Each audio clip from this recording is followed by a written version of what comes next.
Hello student, welcome to my YouTube channel Aryan education foundation. हम पढ़ रहे थे लेसन 1 फिजिक्स में लेसन 1 पढ़ रहे थे वैद्युत क्षेत्र की तीव्रता, जिसमें हमने पढ़ चुके थे वैद्युत क्षेत्र की तीव्रता यहाँ पर, यानी वैद्युत क्षेत्र की तीव्रता का सूत्र क्या होता है, यहाँ पर बीमा क्या होता है, मात्रा क्या होता है। अब यहाँ पे पढ़ाया गया था वैद्युत क्षेत्र की तीव्रता क्या है, एक सदिश राशि है। अब यहाँ पे आगे हम पढ़ते हैं, उसके आगे देखते हैं क्या है।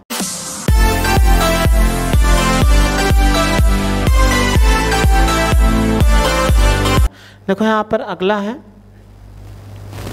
टॉपिक, किसी बिंदु आवेश के कारण वैद्युत क्षेत्र की तीव्रता, यानी कोई बिंदु आवेश दिया गया है उसके कारण हम कैसे वैद्युत क्षेत्र की तीव्रता की गणना करते हैं उसको देखते हैं यहाँ पे। तो वैद्युत क्षेत्र की तीव्रता की गणना करने के लिए यहाँ पर देखो, यहाँ पर दिया गया किसी बिंदु आवेश के कारण वैद्युत क्षेत्र की तीव्रता। तो आपको मालूम था अगर कोई स्थिर बिंदु आवेश होता है वो अपने चारों तरफ क्या करता है, वैद्युत क्षेत्र उत्पन्न करता है। तो यहाँ पर मान लिया गया कोई आवेश Q था, यानी प्लस Q था, यहाँ पर बिंदु O पर प्लस Q आवेश था, ये अपने चारों तरफ वैद्युत क्षेत्र उत्पन्न करा। तो वही हमें ज्ञात करना, वैद्युत यानी किसी बिंदु ले लिया जाए वैद्युत क्षेत्र में तो वैद्युत क्षेत्र की तीव्रता कितनी होगी। तो इससे हम क्या मान लेते हैं, एक थोड़ा सा कुछ दूरी पर ऐसे मान लेते हैं कि यहाँ का बिंदु A है, बिंदु A है जिस पर वैद्युत क्षेत्र की तीव्रता ज्ञात करनी। सपोज कर लीजिए इसकी दूरी जो हो वो R हो, यानी यहाँ से यहाँ तक इसकी दूरी को हम क्या मान लें, R मान लें यहाँ पर। अब यहाँ पर आवेश प्लस Q है, तो हमें इसके वैद्युत क्षेत्र यानी बिंदु A पर वैद्युत क्षेत्र की तीव्रता ज्ञात करनी है।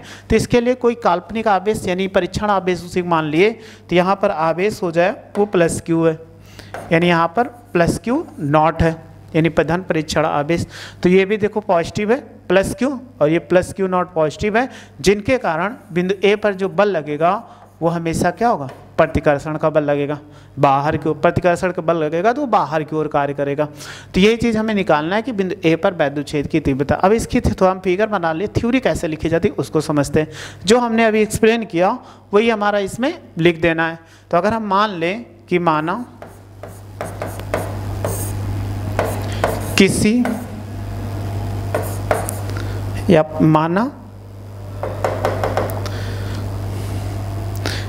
बिंदु O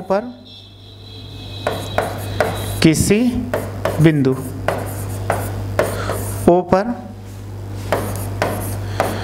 प्लस Q आवेश, बिंदु O पर प्लस Q आवेश किसी ऐसे माध्यम में स्थित है, किसी ऐसे माध्यम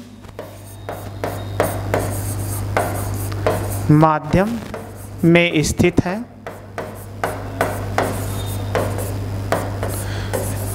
है, जिसका प्रावैद्युतांक कैपिटल K है, यानी हम मान लें जिसका प्रावैद्युतांक। अभी आपको बताए थे इसके पहले लेक्चर में कि प्रावैद्युतांक का मतलब इनके आवेशों के भी कोई मोम रख दिया जाए, कागज़ रख दिया जाए, तेल रख दिया जाए, प्रावैद्युतांक कैपिटल K है यहाँ पर। अब देखो हमें क्या करना है, O से स्मॉल r दूरी पर एक बिंदु P है जिस पर वैद्युत क्षेत्र की तीव्रता, तथा O से स्मॉल r दूरी पर बिंदु A है जिस पर वैद्युत क्षेत्र की तीव्रता ज्ञात करनी है, जिस पर वैद्युत क्षेत्र की तीव्रता ज्ञात करनी है यहाँ पे, यानी इस पर हमें वैद्युत क्षेत्र की तीव्रता ज्ञात करना है। तो हम इसके बाद देखो कूलाम के नियम से लगाते हैं इसमें लगने वाला बल, क्योंकि यहाँ पर प्लस Q है तो यहाँ पर देखो प्लस Q और प्लस Q नॉट पर लगने वाला बल। तो कूलाम के नियमानुसार ऐसे लिख सकते हैं, कूलाम के नियम से आवेशों पर लगने वाला बल, आवेशों के बीच लगने वाला बल, लगने वाला बल।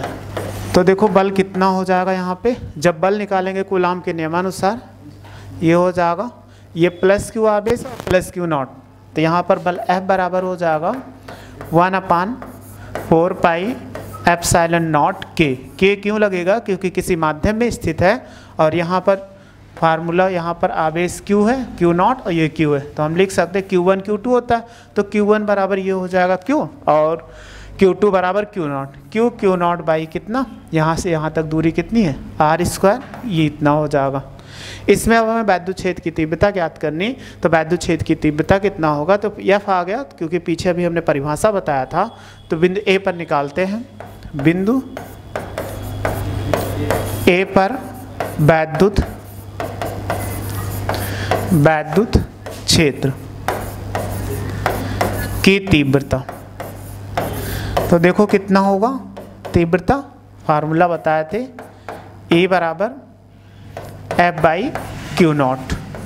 तो आप जैसे वैल्यू पुट करेंगे इसमें, यानी F की वैल्यू पुट करिए, तो ये हो जाएगा E बराबर 1/Q नॉट और इंटू F की वैल्यू है 1/4 पाई एप्सिलॉन नॉट के, यहाँ पर आवे Q1 Q नॉट अब बाई R²। देखो यहाँ पे Q नॉट है, Q नॉट ये कैंसिल आउट हो जाएगा, तो E बराबर 1/4 पाई एप्सिलॉन नॉट के और ये हो जाएगा Q/R²। ये इसका फार्मूला हो जाएगा वैद्युत क्षेत्र की तीव्रता का। इसका मात्रक आपको मालूम होगा न्यूटन प्रति कूलाम होता है। अब यहाँ पे अगर हम देखें ये K है, तो ये किसी माध्यम के लिए था, अगर हम निर्वात के लिए निकालते हैं तो कितना हो जाएगा, निर्वात अथवा वायु के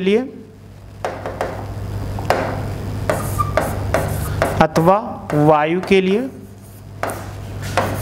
वायु के लिए तो सदैव बताए थे अभी K का मान कितना होता है, चाहे निर्वात के लिए लिखा जाए और चाहे वायु के लिए K का मान 1 होता है, अन्य किसी माध्यम के लिए K का मान 1 से अधिक होगा। तो यहाँ पर वैल्यू पुट कर देंगे, तो E बराबर 1/4 पाई एप्सिलॉन नॉट और ये हो जाएगा Q/R²।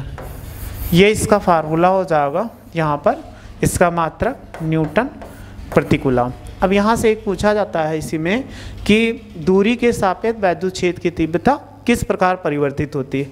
तो यहाँ पर देखो अन्य सभी को हम नियत मान ले, अगर आपसे ऐसे पूछ लिया जाए कि दूरी के सापेक्ष, यानी दूरी के सापेक्ष या बिंदु आवेश के कारण, दूरी के सापेक्ष ऐसे लिखते हैं, बिंदु आवेश के कारण, एक क्वेश्चन पूछा जाता है अधिकतर पेपर में, यहाँ पर बिंदु आवेश के कारण दूरी के सापेक्ष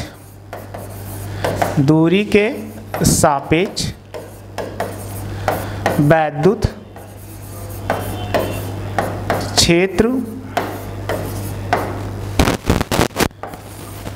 की तीव्रता किस प्रकार बदलती है,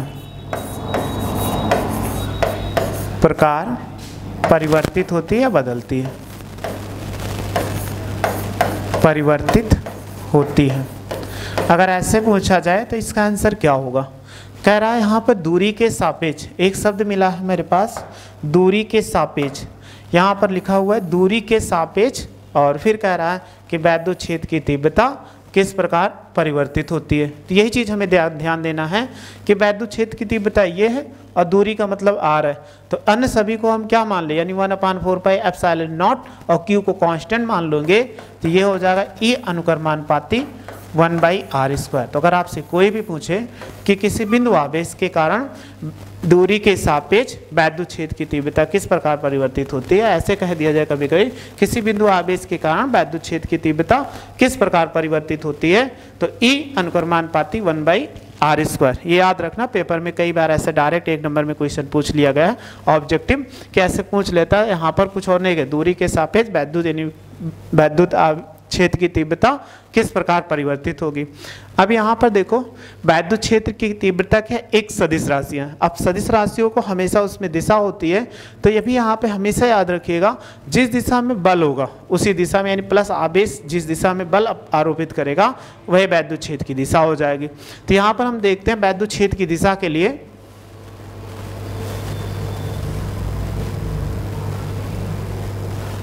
स्क्रीनशॉट लेना, आप स्क्रीनशॉट ले लें।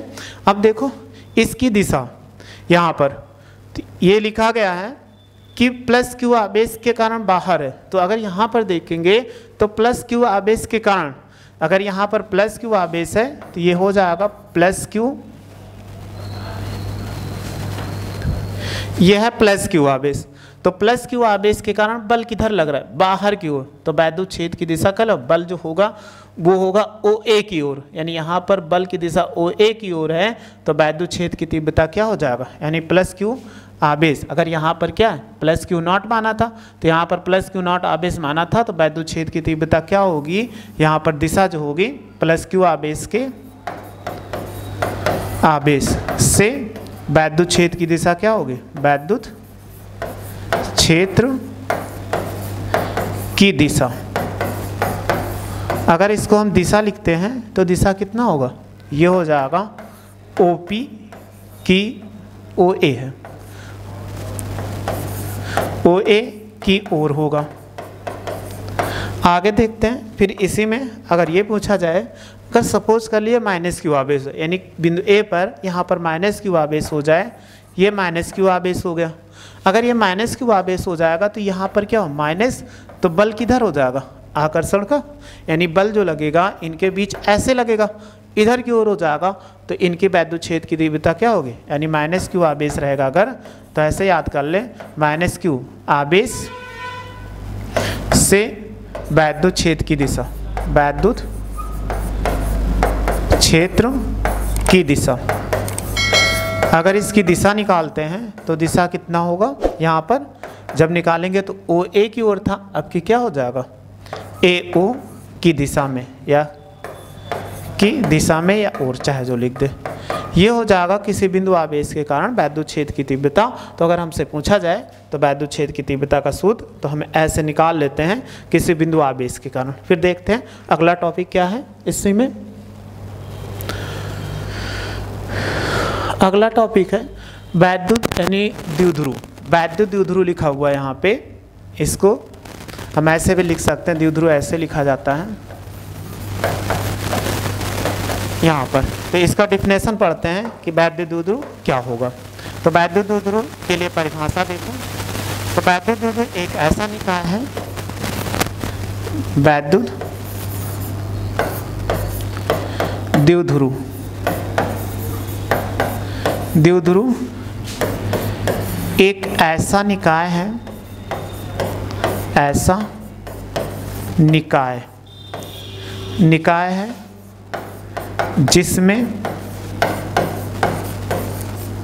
जिसमें दो बराबर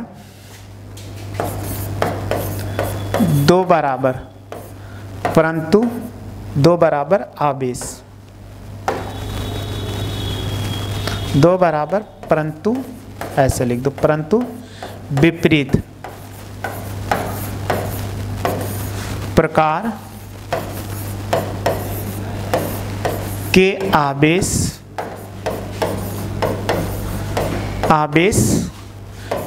एक दूसरे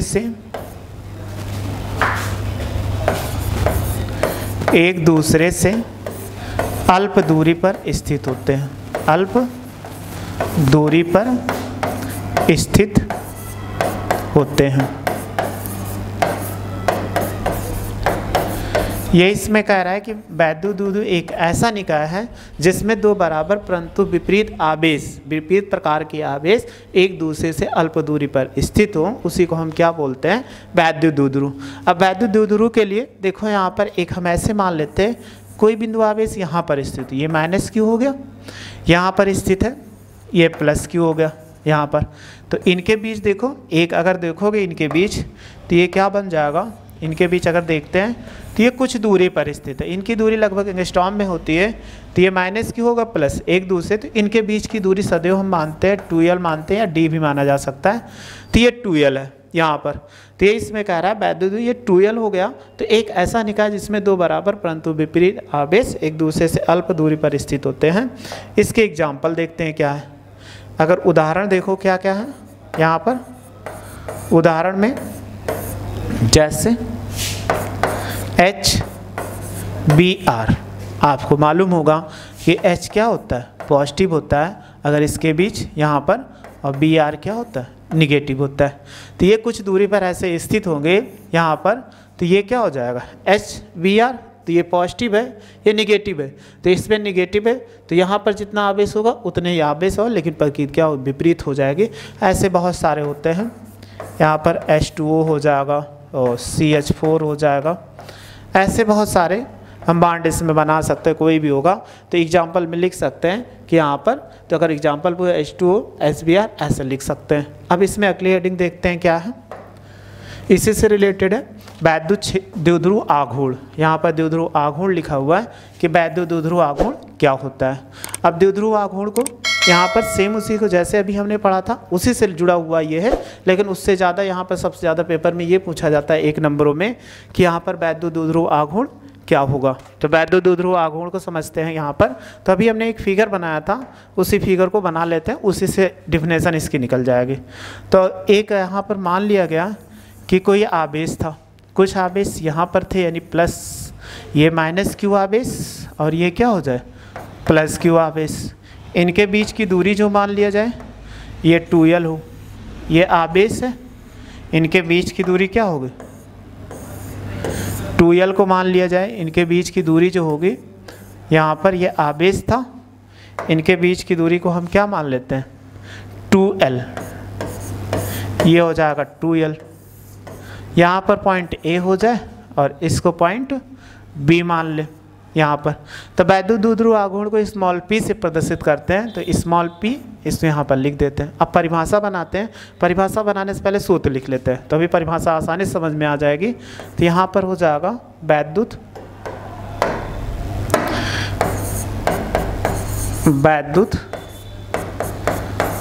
द्विध्रुव आघूर्ण। आघूर्ण देखो P बराबर होगा Q इंटू 2l, ये हो जाएगा यहाँ पर।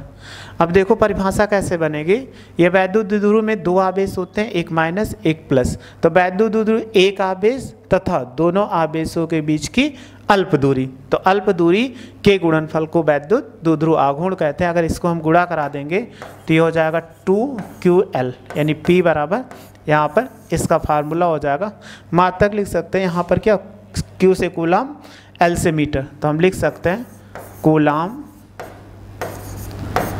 मीटर हो जाएगा यहाँ पर।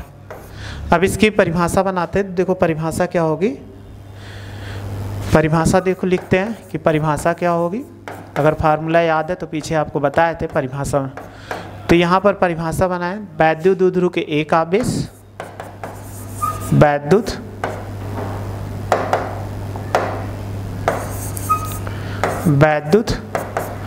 द्विध्रुव के एक आवेश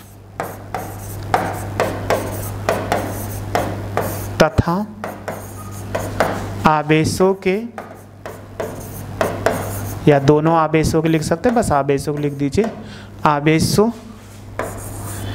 के बीच की अल्प दूरी के गुणनफल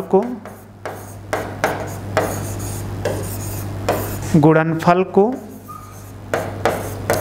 वैद्युत द्विध्रुव आघूर्ण कहते हैं। वैद्युत द्विध्रुव आघूर्ण कहते हैं। द्विध्रुव आघूर्ण P, सिंपल में लिखना चाहो तो P कहते हैं। अब तो आपको परिभाषा इसमें समझ में आ गई होगी कि कैसे बनाए। देखो लिखा वैद्युत द्विध्रुव एक आवेश अभी बताए थे इनके बीच की दूरी की अल्प दूरी होती है, तो यहाँ पर 2l, तो उसी को आवेश तथा आवेशों के बीच की अल्प दूरी, ये दोनों गुणे में है, के गुणनफल को वैद्युत आघूर्ण कहते हैं यहाँ पर।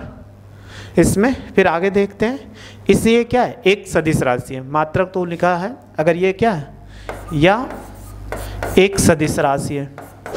सदिश राशियों में दिशा होती है जिसकी दिशा क्या होगी, यानी सदिश राशि है यहाँ पर, और सदिश राशि होने के कारण इसकी दिशा जो होगी, ये तीर P से प्रदर्शित भी किया गया है यहाँ पर -q से प्लस की ओर, यानी सदिश राशि है, इसकी दिशा जो होती है वो -q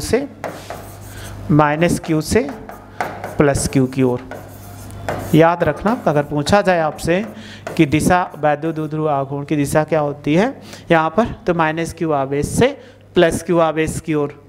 अब इसमें देखो, इसका मात्रक निकाल लो और बीमा निकाल लेते हैं। अगर हम मात्रक निकालते हैं तो देखो मात्रक क्या होगा, यानी P का मात्रक, 2 यहाँ पे कांस्टेंट है, कांस्टेंट का मात्रक नहीं होता, तो यहाँ पर क्या होगा, Q का मात्रक, Q का मतलब आवेश, आवेश का मात्रक, ऐसे लिखते,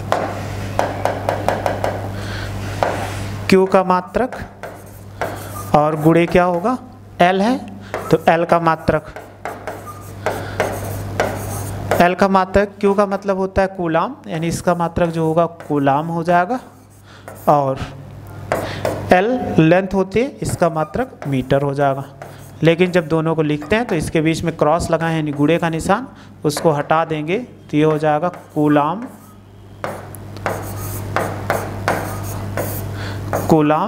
मीटर। इनके बीच में एक डैश छोटा सा लगा देते हैं। अब इसके बाद देखो, अभी हमें बीमा पढ़ना है। अगर P की बीमा निकालते हैं, P की बीमा, तो Q की बीमा होगी,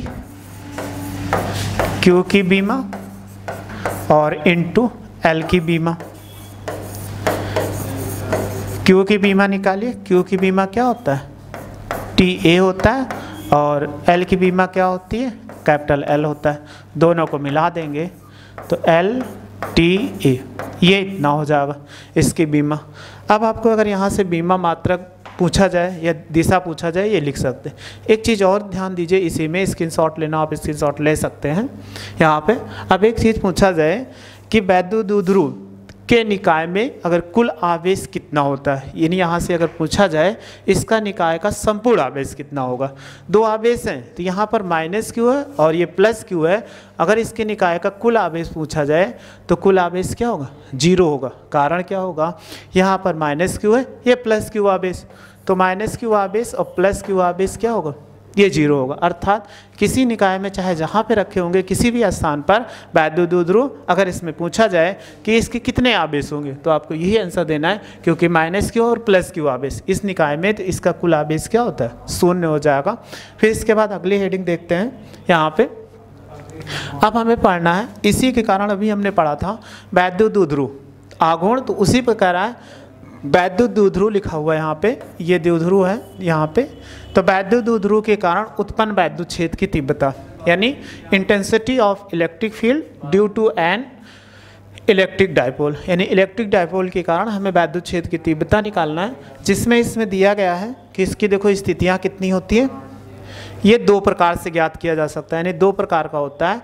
सबसे पहला कहा गया अक्षीय अथवा अनुदैर्ध्य स्थित, यहाँ पर अनुदैर्ध्य है, और दूसरी स्थिति निरक्षीय अथवा अनुप्रस्थ स्थित। तो इसमें देखते हैं पहले स्थिति का कि इसमें 2 ही फार्मूले इसमें प्राप्त करने, एक ये वाला और दूसरा नंबर का। तो देखते हैं इसमें क्या है लिखा हुआ है, अक्षीय अथवा अनुदैर्ध्य स्थिति। अक्षीय अथवा अनुदैर्ध्य स्थिति में किसी बिंदु पर वैद्युत क्षेत्र की तीव्रता, इसको समझते हैं। अक्षीय स्थिति क्या होता है, फिर वैद्युत क्षेत्र की तीव्रता।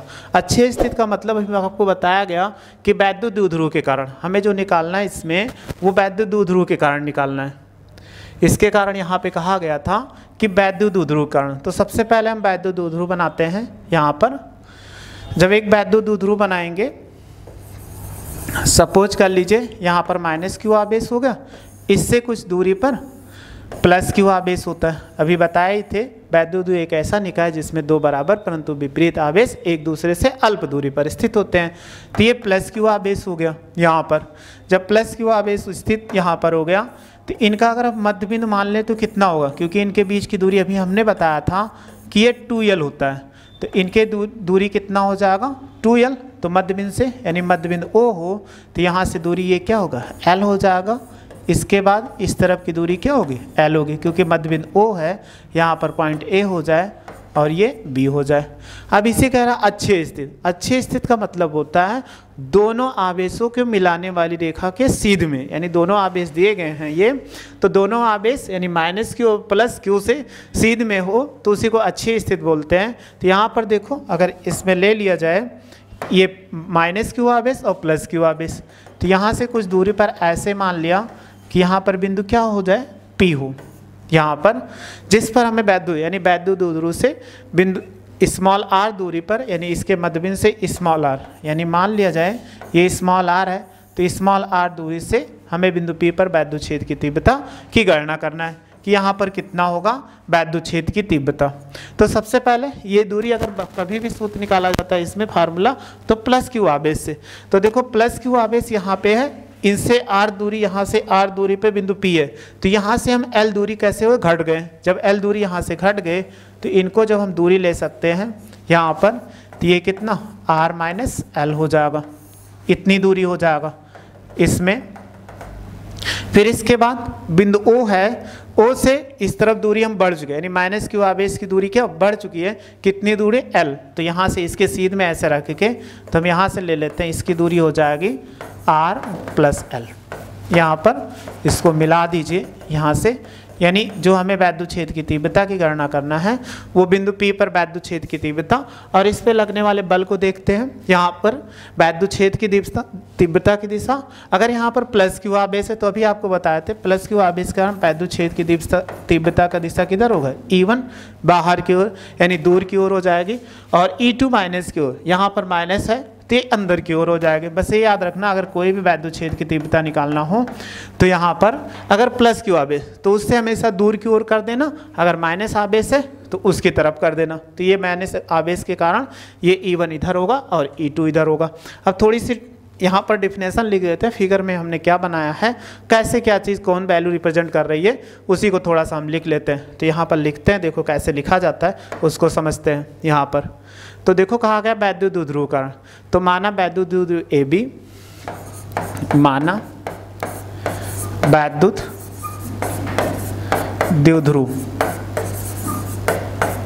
द्विध्रुव AB किसी ऐसे माध्यम में स्थित है, किसी ऐसे माध्यम में स्थित है, माध्यम में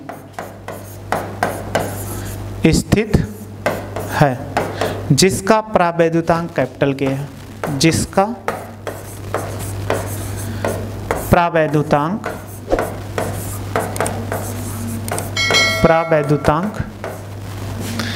कैपिटल K है। देखो ये यहाँ से यानी कहा गया AB किसी ऐसे माध्यम जिसका इनके बीच मोम या तेल ऐसा कुछ प्रयोग किया गया, हम मान लेते हैं केवल उसका प्रावैद्युतांक, इसके मध्य बिंदु O से, इसके मध्य बिंदु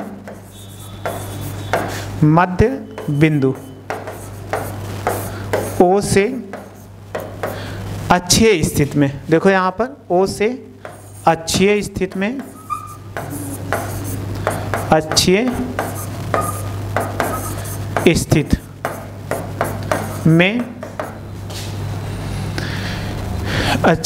में O से अक्षीय स्थिति में स्मॉल r दूरी पर एक बिंदु P है, एक बिंदु P है जिस पर वैद्युत छेद की तीव्रता की गणना करना है, जिस पर वैद्युत क्षेत्र की तीव्रता की गणना करना है, तीव्रता की गणना करना है या ज्ञात करना है। ये चीज़ हमें करना था, बस इतने थ्योरी लिखेंगे, और बहुत भी लिख सकते हैं लेकिन इससे ज़्यादा ना लिखे, इतना आप लिख देंगे कि बेसिक हो गया और सारे चित्र में प्रदर्शित किए गए क्या क्या वैल्यू दी गई है। जैसे यहाँ से माइनस प्लस क्यू आवेश से P की दूरी R माइनस एल दिया गया और माइनस क्यू आवेश से इसकी दूरी R प्लस एल दिया गया।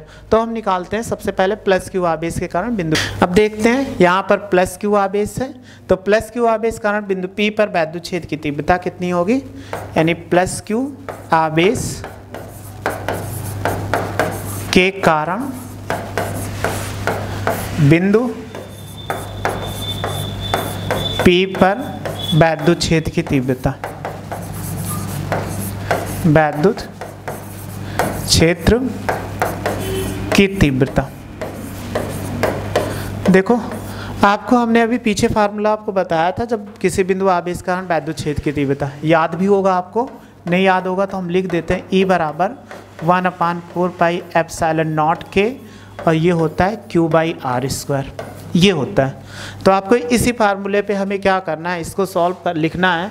तो यहाँ पर देखो प्लस क्यू आवेश है और इनसे दूरी कितना है P की R माइनस एल, तो Q तो वही रहेगा, बस दूरी में थोड़ा सा परिवर्तन हो जाएगा R माइनस एल। तो ऐसे लिख देते हैं, इनके कारण जो वैद्युत छेद की तीव्रता E1 उत्पन्न होता है, तो E1 बराबर 1/4 पाई एप्सिलॉन नॉट के हो जाएगा यहाँ पर, और Q बाई इनके बीच की दूरी R माइनस एल था, स्क्वायर उस पे था इसलिए स्क्वायर लगा देंगे।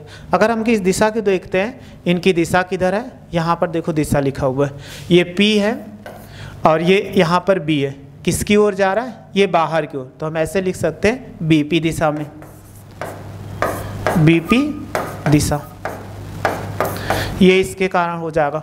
फिर देखते हैं माइनस क्यू आवेश है, इनके कारण निकालते हैं कि माइनस क्यू आवेश के कारण, माइनस क्यू आवेश के कारण बिंदु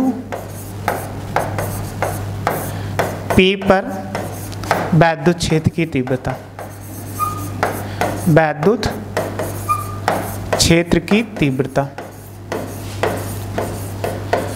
इनके कारण निकालो।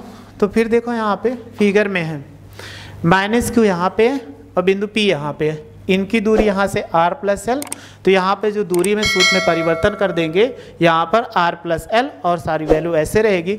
इनके कारण जो उत्पन्न होता है वो E2 उत्पन्न होता है, यानी माइनस आवेश की ओर हो जाएगा। तो इसमें जब रखेंगे वैल्यू सूत्र में, तो इसको E2 इक्वल हो जाएगा 1/4 पाई एप्सिलॉन नॉट के, और Q बाई यहाँ पर दूरी कितना था R प्लस एल, तो ये वैल्यू पुट कर देंगे R plus L of whole square, ये इतना हो जाएगा। इसकी दिशा देखो इधर है, यहाँ पर E2 जो है A की ओर, तो इसको लिख सकते हैं PA दिशा में, PA दिशा। अब हमें कहा गया था, हेडिंग था हमारा वैद्युत द्विध्रुव का, हमने अलग अलग आवेश माइनस क्यू और प्लस क्यू कारण, लेकिन हमारे पास कहा गया था कि वैद्युत द्विध्रुव कारण, तो हमें पूरे निकाय के कारण निकालना है। तो इसके कारण निकालते हैं यहाँ पे, तो लिखते हैं यहाँ पर वैद्युत द्विध्रुव के कारण, द्विध्रुव के कारण बिंदु P पर वैद्युत छेद की तीव्रता, वैद्युत क्षेत्र की तीव्रता।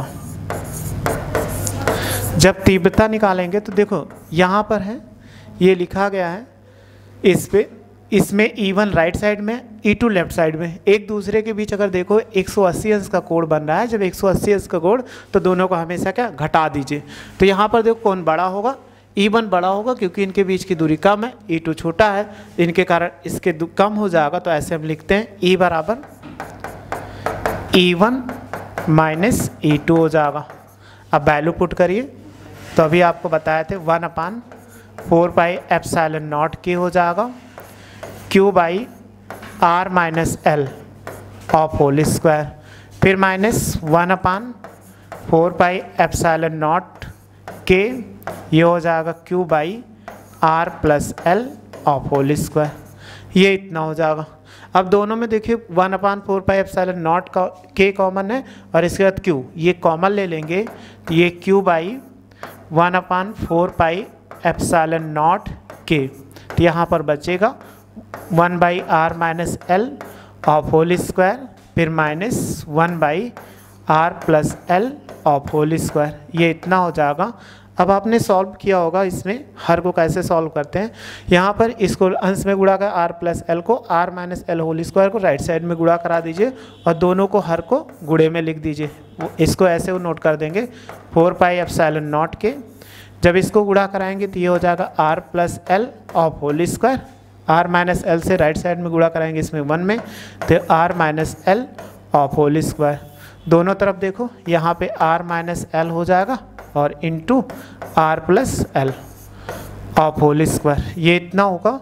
अब इसको a+b के होल स्क्वायर पे एक्सपेंड कर देंगे, जब एक्सपेंड करेंगे तो q/4πε0 k होगा, ये हो जाएगा r² और प्लस l² प्लस 2rl होगा। देखो यहाँ पे a-b का होल स्क्वायर का प्रसार करेंगे तो आगे माइनस है तो a² प्लस b², तो यहाँ पे माइनस से गुणा होगा तो r² माइनस l² प्लस कितना होगा 2rl होगा, डिवाइडेड बाई यहाँ पे दोनों पे देखो स्क्वायर है तो दोनों पे स्क्वायर होने के कारण यहाँ पर हम ऐसे लिख सकते हैं r-l और ये हो जाएगा r+l हो जाएगा यहाँ पर। अब इसको देखो l से ये l कैंसिल आउट हो जाएगा, r से ये r² कैंसिल।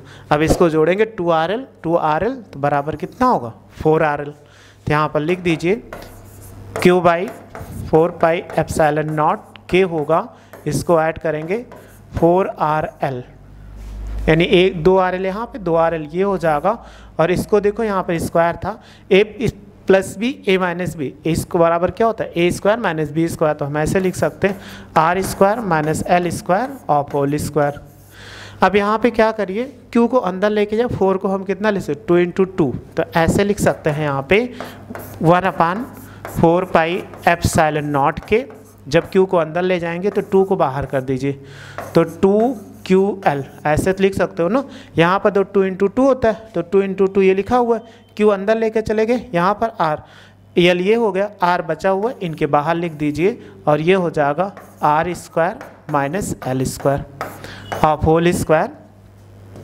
परंतु आपको अभी बताए थे कि यहाँ पर p बराबर क्या होता है, यानी वैद्युत द्विध्रुव आघूर्ण p बराबर 2ql, तो ये वैल्यू पुट करेंगे तो E इक्वल हो जाएगा 1/4πε0 के, यहाँ पे तो 2 और इसकी वैल्यू कितना हो जाएगा p और r होगा, ये r² और minus l² of whole square. अगर मान लिया जाए, क्योंकि आपको बताया एंगस्ट्रॉम यानी वैद्युत द्विध्रुव आघूर्ण के इनके बीच की दूरी बहुत ही कम होती है, तो यदि यहाँ पे मान लें यदि L < r हो, यानी L का मान R की अपेक्षा बहुत ही कम हो, जब बहुत ही कम होता है तो वहाँ पर देखो इसको नगण्य मान लेंगे, क्योंकि दूरी इसकी ज़्यादा होगी, इसको नगण्य मान लेंगे है, तो l² का मान और छोटा। जैसे हम कहें अगर सपोज कर लीजिए L बराबर 0.1 हो और l² निकालो तो कितना होगा 0.01 का स्क्वायर, अगर इसका स्क्वायर करेंगे यहाँ पर तो देखो कितना आ जाएगा 0.01।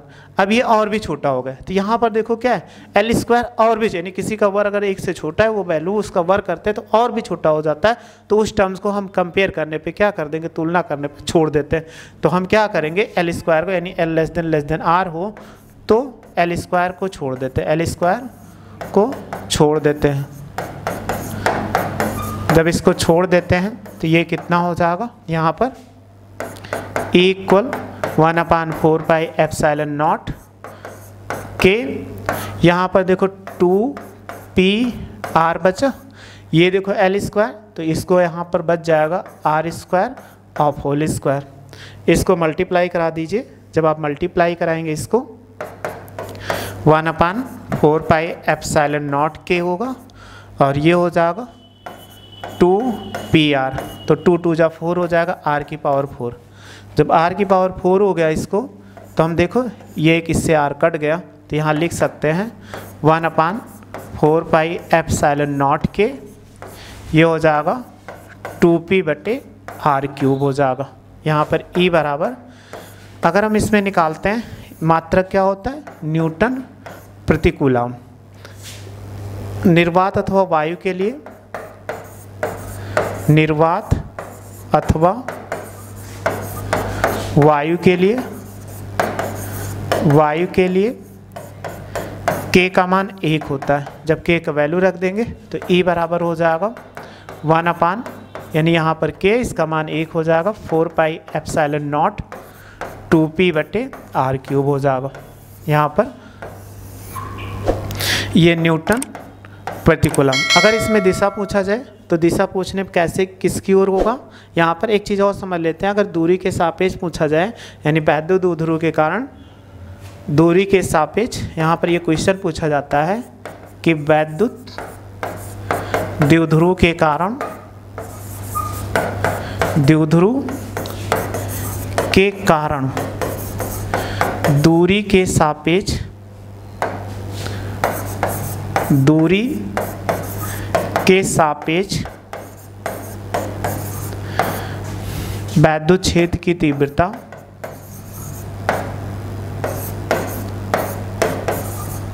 वैद्युत क्षेत्र की तीव्रता किस प्रकार बदलती है। अभी हमने पीछे बताया था कि यहाँ पर पूछा जाए ऐसे किस प्रकार बदलती है, तो दो शब्द प्रयोग किया, दूरी और वैद्युत क्षेत्र की तीव्रता, और पूरे को हम कांस्टेंट मान लेते हैं। तो यहाँ पर हो जाएगा E अनुक्रमानुपाती R की पावर कितना है, Q। तो ऐसे निकाल सकते हैं यहाँ पर। अगर आपसे दिशा पूछा जाए तो दिशा के लिए बहुत आसान है यहाँ पे बताना। देखते हैं कैसे हम बताते हैं यहाँ पे कि इसकी परिणामी की दिशा किधर होगी। यहाँ पर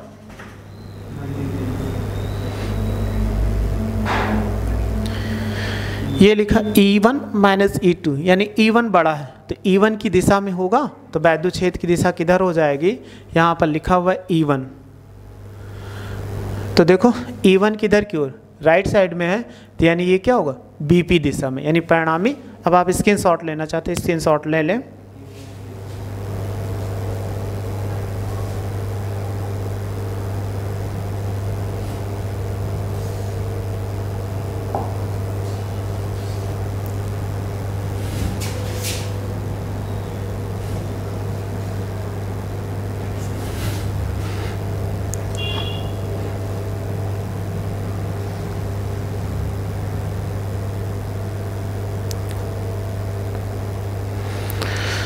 एक लाइन और नीचे बची है, इसका ले लीजिए। अभी तक हमने ये पढ़ा था अक्षीय स्थिति में किसी बिंदु पर वैद्युत क्षेत्र की तीव्रता। फिर नेक्स्ट लेक्चर में 2 हेडिंग और बाकी है, निरक्षीय स्थिति में और 1 हेडिंग और बाकी है, उसको नेक्स्ट लेक्चर में पढ़ते हैं। और वीडियो को लाइक करिए, शेयर करिए और कमेंट्स करिए। अगर कोई भी प्रॉब्लम हो यहाँ पर किसी भी टॉपिक में ना समझ में आए, उसको हम फिर लेक्चर लेकर आएंगे। और वीडियो देखने के लिए थैंक यू।